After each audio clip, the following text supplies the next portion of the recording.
என் பேர் ஹரிசங்கர். நான் இந்த ஜம்போ 3D படத்தோட 2 டேரக்டரில் நான் வருவேன். ஆக்சுவலாக நாங்கள் 2 பேருமே, நானும் ஹரிஷும் சேர்ந்து இந்த படம் பண்ணியிருக்கோம். ஹரிஷன்ற நேமில் ஆல்ரெடி வந்து ஒரு 3 படம் பண்ணியிருக்கோம். ஓரிரவு, அம்புலி, அப்புறம் இப்போ நல்லா சக்ஸஸ்ஃபுல்லாக போயிட்டுருக்கு. அதோட தொடர்ந்து இப்போ ஜம்போ 3Dன்ற ஒரு படம் பண்ணிகிட்ருக்கோம்.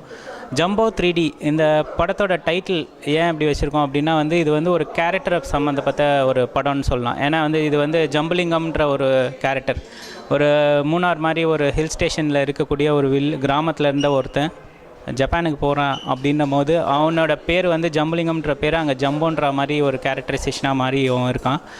அந்த ஒரு கதையை, அந்த ஒரு விஷயத்தை தான் வந்து இந்த படத்துக்கு டைட்டிலாக வச்சுருக்கோம். அதாவது இந்த ஜம்போன்றது வந்து ஒரு பிராண்ட் ஆக்கணும் அப்படின்ற மாதிரி நாங்கள் பார்த்துருக்கோம். ஏன்னா ஒரு சார்லி சாப்ளின், ஒரு மிஸ்டர் பீன் மாதிரி ஒரு comedy series of comedy movies வரா மாதிரியான ஒரு பேட்டர்ன் இன்னும் இல்லை நம்ம ஊரில். ஸோ அந்த விஷயத்தை வந்து இந்த ஜம்போ ஃபுல்ஃபில் பண்ணணும், ஒரு இந்தியாவுக்கான ஒரு காமெடி கேரக்டராக வந்து இதை வந்து ரெஜிஸ்டர் பண்ணுன்றது தான் மெயினாக. அவருக்கு ஒரு யூனிக் காஸ்டியூம் ஸ்டைல்லேருந்து எல்லாமே பிடிச்சிருக்கும். ஸோ இந்த மாதிரியான ஒரு ரோல் பண்ணுறதுக்கு நம்ம ஒரு முக்கியமான ஒரு ஆர்டிஸ்ட் பிடிக்கணும் அப்படின்னும் போது எங்களுக்கு ஃபஸ்ட்டு மைண்டில் வந்தது மறுபடியும் கோகுல். இந்த படத்தை பற்றி மெயினாக இன்னொரு விஷயம் சொல்லணும்னா, இது வந்து ஒரு இண்டோ ஜப்பான் கொலாபரேஷனில் இந்த படம் பண்ணியிருக்கோம். அதாவது MSG மூவிஸ்ன்ற ஒரு பேனரில் வந்து மிஸ்டர் ஹரிசார் அண்ட் ஒக்கிடா, இதில் வந்து ஹரிசார் வந்து from India and Okida from Japan. அதே மாதிரி தான் இந்த படமும். ஆக்சுவலாக இங்கே இருக்கிற ஒரு கேரக்டர் வந்து அங்கே ஜப்பானுக்கு போய் அங்கே தொலைஞ்சிட்டாருன்னா அவர் எப்படி வருது? ஏன்னா இது நார்மலான விஷயமா இருக்கலாம் அவங்களுக்கு கேட்குறதுக்கு, பட் ஜப்பானில் இது வந்து ரொம்ப கஷ்டம். ஏன்னா ப்ரீவியஸ் ஃபிலிம் நாங்கள் ஷூட் பண்ண போகும்போது தான் இந்த ஐடியா வந்தது ஆக்சுவலாக. ஏன்னா நாங்கள் ஷூட் பண்ண போகும்போது நாங்கள் ஒரு 10 ஜாப்பனீஸ் ஆர்டிஸ்ட் வச்சு ஷூட் பண்ணோம். அப்போ வந்து எங்களுக்கு வந்து கம்யூனிகேட் பண்ணுறதுக்கு ஒரு கேப் இருக்கும் தெரியுங்களா? ஏன்னா வந்து ஜப்பானை பொறுத்த வரைக்கும் 99% எல்லாருமே வந்து ஜாப்பனீஸ் மட்டும்தான் பேசுகிறாங்க. அவங்களுக்கு வந்து இங்கிலீஷ் கூட வந்து தெரிகிறதுன்றது ரொம்ப ரேராக இருக்குது. ஸோ அது ஆக்சுவலாக அவங்க ஊரில் இருக்கிற ஒரு நல்ல விஷயம் அது ஆக்சுவலாக. ஆனால் அந்த ஒரு நல்ல விஷயத்த வந்து நம்ம ஒரு இங்கேருந்து போன ஒரு 3 பேர், அதாவது ஆக்சுவலாக ஹீரோ, ஹீரோயின் அண்ட் ஹம்சி. அதாவது ஹீரோ ரோல் கோகுல் பண்ணியிருக்காரு, ஹீரோயின் அஞ்சனா பண்ணியிருக்காங்க. ஹம்சின்ற ரோலில் வந்து ப்ரொடியூசரோட டாட்டர் புதுசாக இன்ட்ரடியூஸ் பண்ணுறோம் ஹம்சின்னு சொல்லிட்டு. ரொம்ப துருன்னு பொண்ணு, ரொம்ப நல்லா பண்ணியிருக்கா அந்த கேரக்டர் ஆக்சுவலான்னு சொல்லணும். ஸோ அவங்க 3 பேரும் வந்து ஜப்பானுக்கு போய் தொலைஞ்சிட்டாங்கன்னா அவங்களோட திரும்பி வர்றது, அந்த ஒரு விஷயத்தை வந்து இந்த படத்தில் வந்து நாங்கள் மெயினாக பண்ணியிருக்கோம்னு சொல்லணும்.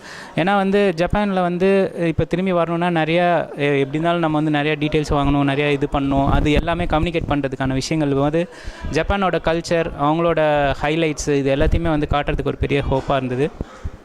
ஸோ இந்த மாதிரியான ஒரு ட்ராவல் பேஸ்ட் மூவி தான். இந்த கதையை பற்றி மெயினாக சொல்லணும்னா, இது வந்து இந்த படம் வந்து மேஜிக் அப்படின்ற ஒரு வேர்டை பற்றியுமே வந்து நம்ம வந்து ஹைலைட் பண்ணுற மாதிரி பண்ணிக்கலாம். ஏன்னா லைஃப் இஸ் அ மேஜிக்னு நம்ம சொல்லலாம். மேஜிக்னும் போது அதாவது நெக்ஸ்ட்டு செகண்ட் நம்மளுக்கு வந்து என்ன மிராக்கல் நடக்க போகுதுன்னு நம்மளுக்கு தெரியாது ஆக்சுவலாக. ஏன்னா எது வேணால் நடக்கலாம். ஒரு ஃபேண்டஸியான ஒரு விஷயம் நடக்கலாம், ஒரு ரொம்ப கஷ்டமான ஒரு விஷயம் நடக்கலாம், ஒரு ரொம்ப ஹாப்பியான ஒரு விஷயம் நடக்கும். இது வந்து அடுத்த செகண்டில் வந்து இந்த விஷயம் தான் நடக்கும் அப்படின்னு நம்ம எதிர்பார்க்காத ஒரு ட்ராவல் இருக்குது இல்லைங்களா? அந்த மாதிரியான ஒரு ட்ராவல் பேஸ்டு ஸ்கிரிப்ட் தான் இது அவுட் அண்ட் அவுட் ஃபுல்லாக காமெடியில் பண்ணியிருக்கோம். இந்த படத்தில் வந்து கோகுல், அஞ்சனா, ஹம்சி கூட வந்து ஹீரோன் மகேஷ் சார் பண்ணியிருக்காரு, ஜீவா பண்ணியிருக்காரு, அதுக்கப்புறம் யோக் ஜாபி சார் பண்ணியிருக்காரு ஒரு இம்பார்ட்டண்ட்டான ஒரு மெஜிஷியன் ரோலில். அதுக்கப்புறமா வந்து சுகன்யா மேடம் பண்ணியிருக்காங்க. சுகன்யா மேடம் வந்து ஒரு ஹம்சியோட மதர் ரோல் பண்ணியிருக்காங்க. ஒரு கிளாசிக்கல் டான்சர் ஒரு மல்டி மில்லியனரோட ஒய்ஃபாக பண்ணியிருக்காங்க. ஸோ இது இல்லாமல் வந்து நிறையா ஜாப்பனீஸ் ஆர்டிஸ்ட் எல்லாமே பண்ணியிருக்காங்க. நக்காடாசன், குருக்கோவா. ஸோ இந்த மாதிரி நிறைய இது பண்ணியிருக்கோம் டிஃப்ரெண்ட்டாக. ஹெவி க்ரௌடு, நிறையா, ஏன்னா இப்போ பெரிய ஏரியா ஆக்சுவலாக பியூட்டிஃபுல் ஜோன் ஜப்பான் போது நிறையா போர்ஷன்ஸ் ஹெலிகாம் வச்சு ஷூட் பண்ணியிருக்கோம். ஸோ ஒரு 40 days கண்டினியூஸாக ஒரு ஜப்பானில் ஒரு ஷெட்யூல் பண்ணி ஷூட் பண்ணுறதுன்றது ஒரு பெரிய டாஸ்க். அது ரொம்ப சாதாரணமாக அவங்க ஹேண்டில் பண்ணி எங்களுக்காக பண்ணி கொடுத்துருக்காங்க ப்ரொடியூசர்ஸ்.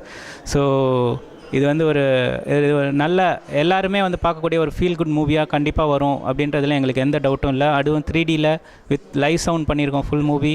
ஸோ ஒரு மிகப்பெரிய ஹைலைட்டுக்காக நாங்களுமே எதிர்பார்த்துட்ருக்கோம்னு சொல்லலாம். Thank you so much.